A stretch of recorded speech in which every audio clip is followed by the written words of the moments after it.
Ассалому алайкум тамошобинони азиз. Пеш аз ҳама ба шумоён саломатӣ хоҳонам. Ин аст телевизиони Танин ва барномаи Рост ё Дурӯғ. Ташаккур ба онҳое ки ба мо наворҳо рӯй мекунанд. Ташаккур ба онҳое ки моро ҳамроҳӣ мекунанд ва эроду пешниҳодҳои худро баён мекунанд. Албатта қабул аст, зеро кӯшиши мо барои хушҳолии шумоён аст. дӯстони азиз, бо талабу дархости зиёди тамошобинон мо имрӯз тасмим гирифтем яке аз тораҳои дурахшони эстрада Низомҷон Азимовро даъват кунем. шахсоне ки барномаи пешинии моро тамошо карданд, аллакай ба онҳо маълум аст ки барномаи мо чӣ гуна ранг мегирад. аммо Низомҷон барномаи пешинии моро шояд тамошо карда бошанд ва аммо огоҳ нестанд ки дар ин ҷо чӣ гуна маълумотро ҷамъ кардем. бале Низомҷон, ин ҷо рӯйхати наворҳо ва рӯйхати саволое ки гумон мекунам ба шумо шояд маъқул наояд. خب السلام علیکم تماشابینان بینندگان تلویزیون تنین به شما عزیز استاد ارجمندم. من راستی از دعوتتان کمتر به تعجب هم فرآمدم که راستی من برنامه رو دیده بودم، از این لحاظ دعوت کردید، فکر کردم چه خطاگی ها کرده باشم، ولی با یک امیدی آمدم که با این چیزی دلیل های مخفیتان شاید در یک حالتی ناگوار نمیگذارید مرا. بله نظامجان، کوشش ما یگان خطاگی شخصی را گفتن نیست، یافتن نیست. کوشش ما، من میدونم که دروغ گفتن این دشواره، دروغ راست گفتن این دشوار است و دعوتی ما اون است که مقصد دعوتی ما اون است که راست دروغ را غلبه کنه. کوشش میکنیم. یعنی بسیارتر سخنهای راست گوییم. برنامه چنین است و اون شخصانی که از راستگویی نمیترسند در برنامه ما اشتراک میکنند. نه کوشش میکنیم که البته امروز چون که برنامه شما نامش راست یا دروغ است، راستش را گفتم. موافق طلب تماشابینان ما کوشش میکنیم در هر یک برنامه یگان نویگری وارد کنیم و از همین روز یک وارد قسم نو وارد شد، یعنی 20 سوال عادی به شما داده می شود با صورتی تیز. شما باید در دوام 3 ثانیه جواب گویید. اگر بسیار فکر کنید شما گمان میکنید که شما دروغ فکر کرده ایستاده اید. فهمم. نظام جان، شما آماده هستید به سوال ها جواب دهید؟ اگر آماده باشید آغاز میکنیم. بله، کوشش میکنیم. برای چی صنعتکاری رو انتخاب کردید؟ دوست میدارم. اگر صنعتکاری نمیکردید در خوجند نبود، در زادگاهتون میشد، با چی کار مشغول میشدید؟ شاید که آرزوی پدرم دکتر بود، شاید دکتر شوم بود. در خوجند اولین نمودی کاری شما؟ گورچکی، یعنی که بارکشی، مردی کار. آیا با دیدن یگان کینو شما اشک ریزانده اید؟ بله. با فکر شما مردم شما رو چگونه انسان بها میدهند؟ راستی گپ نمیدانم. شما زود خفه میشوید؟ در هر حالت. از چی میترسید؟ از دروغ، از خیانت. اگر حیات شما را یگان که سناریوی فیلم ساختنی باشد، نام فیلم رو چی میمانده؟ شاید آرزوی یک جوان میماندم یا که آرزوهای کودکی میماندم. کدام خصلت خودتان به خودتان معقول؟ نمیدونم، بسیار خوب رفتم. معقول؟ نقشه کارهایتون رو با همسرتون مصلحت میکنید؟ بله. در خوجند شخصی نزدیکترین شما؟ شما؟ در حیات به شما چی الهام میبخشد؟ مهر و محبتی مردم. کدام نموده حیوانهای خانگی داشتید؟ در زادگاه همون، در خانه همون گاو بود، گوسفند، سگ، گربه، خر. تصور میکنیم شما 10 میلیون سومانی برد کرده و نمیدونم، شاید نیم اش رو به خودم گیرم و نیم اش رو به انسان هایی که امکاناتشون محدود به آنها میدادم. با فکر شما در حاضر حیات انسانیت خوبی بسیار است یا بدی؟ بدی بسیار است. اولین چیزی که شما با پول کارکردی خود خریدید سر و لباس باشه. شما در حیاتتان یگان چی دزدیده اید؟ عموما بله، در ایام کودکیم از مرغخانه‌ام و تخم دزدیده بودم. یعنی موسیقی آهنگ ندزدیده اید؟ موسیقی آهنگ دوزیدم اما من نمیگم که دوزیدم با اجازت گرفتم. خب تصور میکنین شما در جای بیگانه در نزد مغازه اوزیقواری و شما را هیچ کس نمیشناسد، عموما پول نداره، در نزدتون کودکی گرسنه از شما خواهش میکند که یگان چیزی خوردنی افتادید، چیکار میکنید؟ راستی گپ با همون مغازه میدرایم، برایم چیکاری که باشد فرماید اجرا میکنم برای همون کودکچه اون غذا برای من بسنده. خب پنده که من حاضر میخونم دو مصری دومش رو بگویید. تا مرد سخن نگفته باشد، عیب و هنرش نهفته باشد. هر بیشه گمان مبر که خالی است، شاید پلنگ خفته باشد. از سعدی شیرازی بود، خطا نکنم. تماشاگران عزیز، این 20 سوال عادی بود که نظام جان زود باید جواب دهند. و اکنون نوبت اون سوال های رسید که نظام جان فکر کرده مفصل تر جواب دهند. کوشش میکنم. سوال اولین چنین است: هر شخصی که شما او را دوست نمیدارید یا بد میبینید در حیات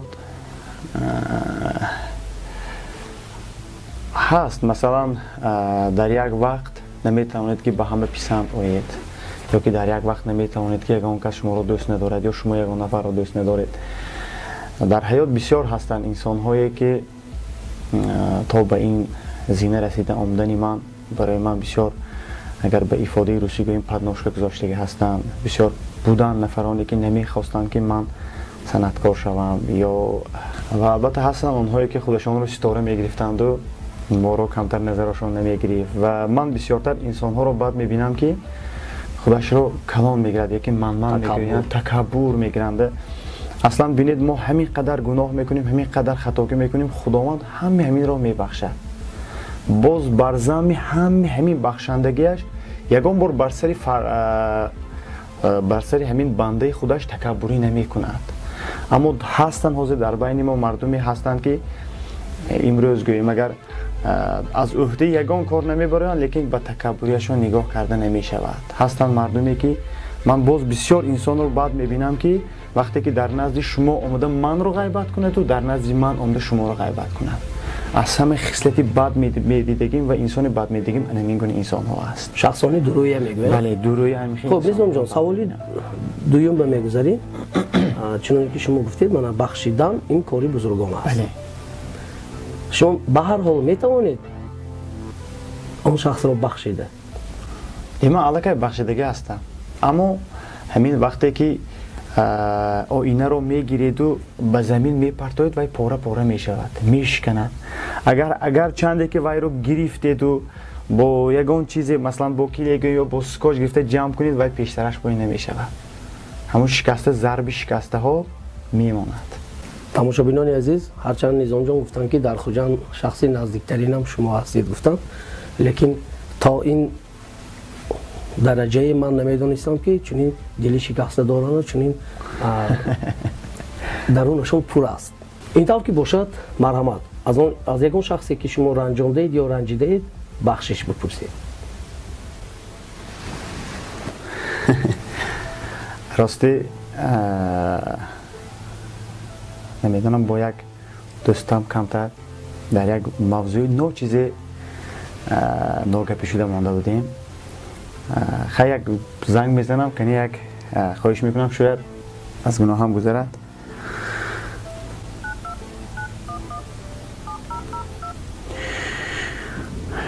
نمیدونم بسیار یک وضعیتی اون کس بند بودیم. خیلی باز یک بار دیگر زنگ میزنیم.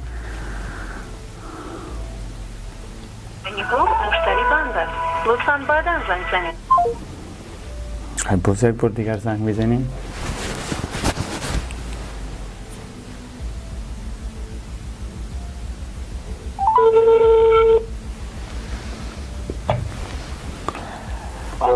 سلام علیکم. دوستم خیر شما؟ سلامت. من نظام جان عظیموف.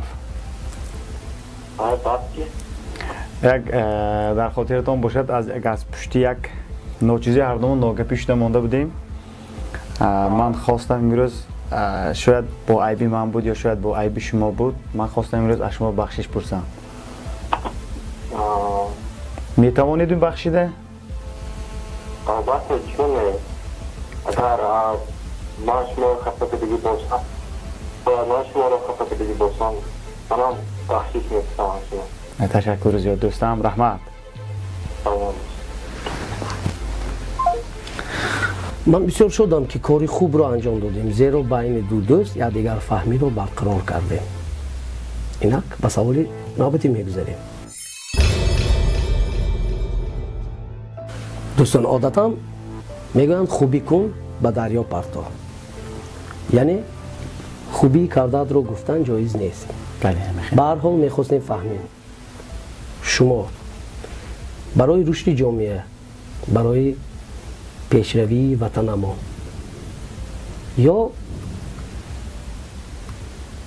بیواسطه به یگان شخص یگان خوبی کرده؟ راستی همین اگر هم تو یک مثالی عادی گیریم باشین سوار باشید و یک راه دید این خودش خوبی است. من خودم راستی خوبی کردن رو دوست می‌دارم. در این شب و روزها کوشش میکنم که همین به دنیا آمدم به یک کس فایدم رسد.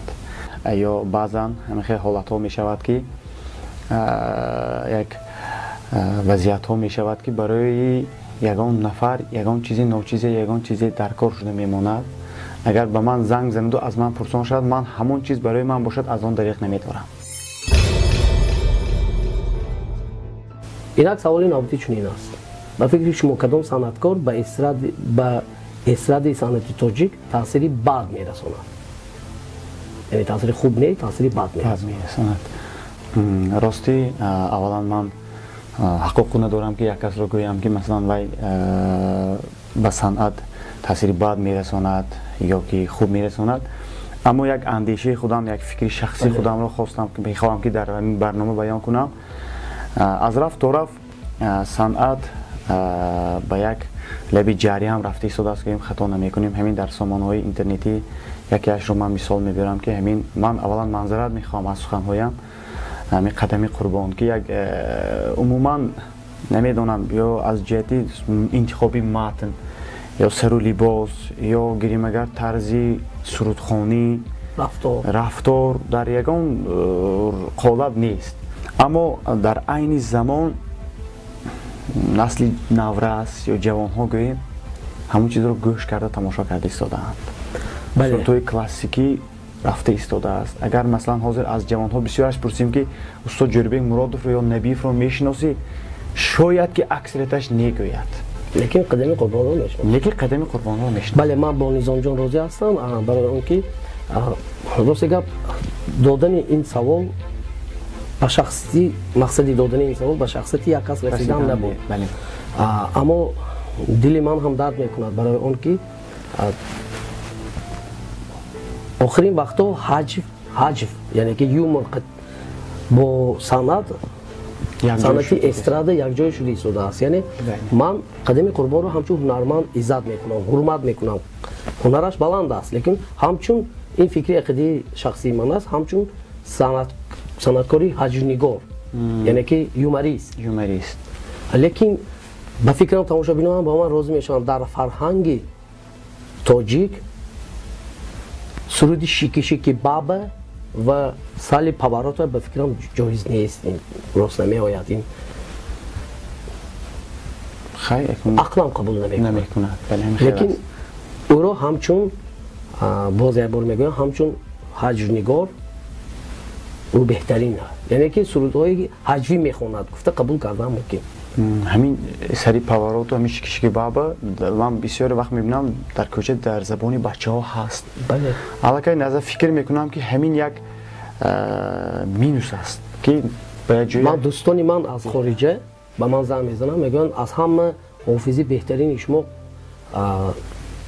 قدمی قربان است برای اون که پرسموترش یعنی که تماشابینش بسیار است و حتی در مسکو آمده کنسرت من میگه صنعت تاجیک اونها روس هستن میگن صنعت تاجیک همین میگن یعنی انامین صنعت تاجیک هستن گفته از من میپرسن من نمیدونم چی جواب بدم من گفتم نه آخه وای حاج نگار گفتم نه آخه اینجا کنسرت همه حافظ گفته در اومدن خیلی افسوس که همین خیلی است زمان همین چیزی رو پیش برده ایستاده است.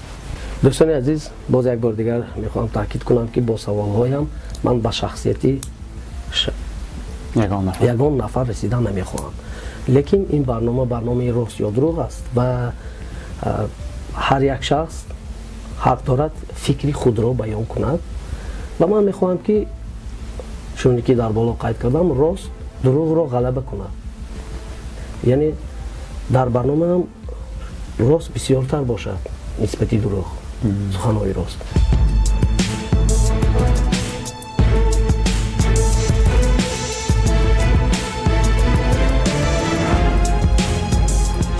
سوالی نوبتی من چنین است هرچند کوشش کنید همچون صنعتکار با کسی معقول میشه کسی باشد معقول نمیکنه خب و همه حق دارد فکر خودش رو بیان کند مثلا نسبتی شما نسبتی من نسبتی دیگران میخواستیم فکر شما رو فهمیم با فکر شما از هم کسبان با شما کی معقول نیست از صنعتکاران بسیار سوالی دشوار دادید اولا اون نفری که اون صنعتکاری که اول شاید یک روز از من پیش به صحنه برآمده باشم که حق استادی دارد زیرا او یک روز پیش به صحنه برآمده است من همشون رو عزت میکنم همشون رو حرمت میکنم و برنامه شما که راست و دروغ است باید من امروز راستش رو گویم هر یکی صنعتکار ما هر یکی ما روش خودمون رو داریم مثلا شما در جاده استراحت سرود میخونید من در جاده کلاسیکی سرودهای خلقی میخونم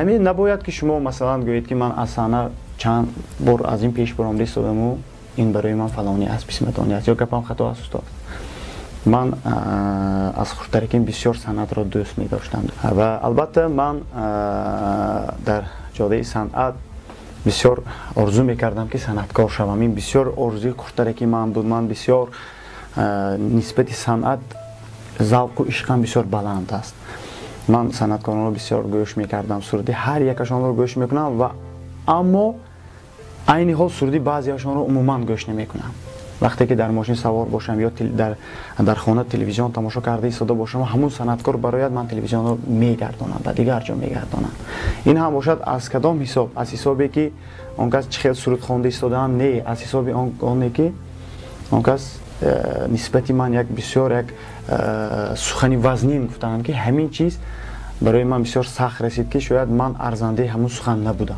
یعنی که همچون صنعتکار نیو همچون شخصیت شما بد میبینید و در نوبت خود چقدر که گفتم که حاضر سرودهای شما را گوش نمیکنم که یک بسیار یک همگان میشناسد من خودم قریب که عقلم را شناختم که با سرودی همونها کلام شدم سرودشان را بسیار گوش میکردم من بسیار نسبتی همون کس عزت و احترامم بلند بود خب نظام جان این مناقشه بین شمایان شده است و من حق ندارم باز یک بار میگم به شخصیت کسی رسم اما ولی لیکن اختیار در دست شما است شما خواهید اگر مناقشه‌تان رو شرط دهید نخواهید ما شما رو مجبور نمیکنیم ضرور نیست البته این مناقشه که شده شما با خبر هستید خب سال 2017 بود به نظرم اون کس کنسرت برپا کرده بودن و همون سال البته ما همچون صنعتکار برای دستگیرشان به کنسرتشان رفته بودم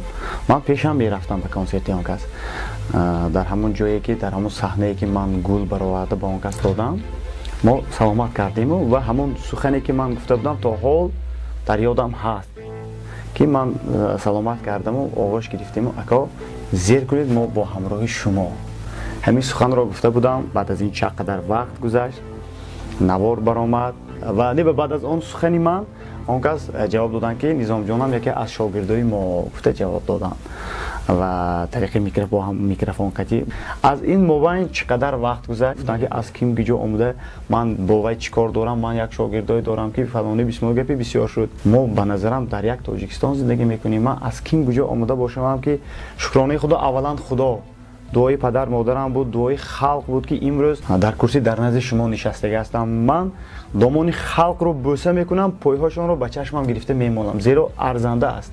Санъаткорро давлаташ халқаш шумо хубтар медонед. Шумо бисёр насиҳат мекунед ки Низомҷон бо халқ эҳтиёткорона суҳбат кун, зеро санъаткор бо халқ зинда аст. Аз ин мобайн чӣ қадар вақт гузашт? Ман як суруд дорам, исми Итар, ҳамон сол баромдагӣ. ҳамон суруд тавлидаш аз суруди вай одам пештар. Вай одамам як суруд бароварда буданд, дар хотирам не. Вай тамон суруди ман тавлидаш аз суруди вай он кас пештар. ҳамин ки мо маблағ надоштем ки тезтар клип куниму ба гӯши шунаванда шунавонем, вай кас тез клип кардем шунавондан. Аммо аранжировкашро як нафар кардааст. Свидени, яъне ки обработки суруди вай касро Акои Зайниддин кардагӣ. Дар ҳамон ҷо тамбур дар оғозаш як хел рафтагӣ, қариб ки як одам тамбур навохтагӣ, ҳамон ду суруд ба як одам тамбур навохтагӣ, ҳамон суруд оғозаш қариб як хел рафтагӣ. Дар сомонаи фейсбук гап шуд ки дута оҳанга як хел кардитон, дута суруд суолош як хел шудааст. Нага хай суруд ба суруд монанд мешавад. ҳамуҷуба худи он кас даромда навистанд ки хай санъаткор худаш чизро пурсад ҳамонро навохта метиҳад. гуфта ба ман ишора кардан, гӯё ки ман гуфта бошам ки ба оҳанги ҳамон одам монанд карда навохтатид. Аммо дар сари вақте ки ҳамон сурудро налажиянӣ карда будам, ман дар ҳамон ҷо набудам.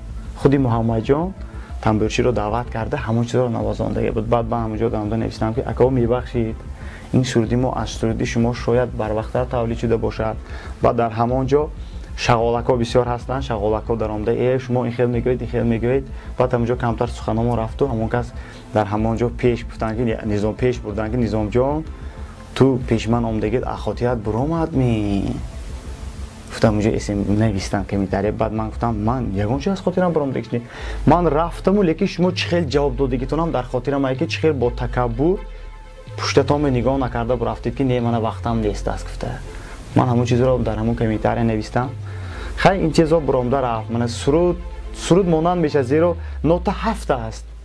200 тонне ки сурудо ҳар хеле шавад. нота ҳафта аст. аз вай ҳафта фақат як хел сурудо оҳангҳо мебурад. аммо ҳамон сухане ки аз ким гуҷо омада имрӯз инҷа ба ману шуморо ҷанг, ҳамин аз ким гуҷо омада гуфтаги суханашон ҳоло аз хотирам намебарад. ҳамин сухан сабаб шуд ки имрӯз мана тӯли 3 сол мешавад ки на ҳамон одамро дидам мехоҳам, на сурудашро гӯш кардам мехоҳам. шояд ки ман ноҳақ дар ин ҷо, аммо як шояд ман мегӯям ки ман бисёр дӯст медоштам вай касро. чанд бор худашон биям гуфтаги ки ако сурудотон ба ман мақул, ман сурудошонро гӯш мекардам. аз ҳамон сабаб ман ҳозир ин ҷони вай касро умуман диданам намехоҳам, гӯшам кардан намехоҳам. ташаккур барои рост. дӯстон, ман бовар кунед тасаввур надоштам ки имрӯз барномаи мо чунин ҷараён мегирад ва то ин андоза рост суханҳои рост мешавад. гуфтем ки рост дурӯғро бояд ғалаба кунад, сухани рост ба рост завол нест. бале, ба ҳар ҳол мақсади асосии мо ба шахсияти як кас расидан нест, лекин ҳақиқат бояд ва як рӯз не як рӯз боло барояд. ҳақиқатро чуноне ки дар урфият мегӯянд, офтобро бо доман пинҳон карда намешавад. яъне ҳақиқат ҳамеша барӯ мебарояд.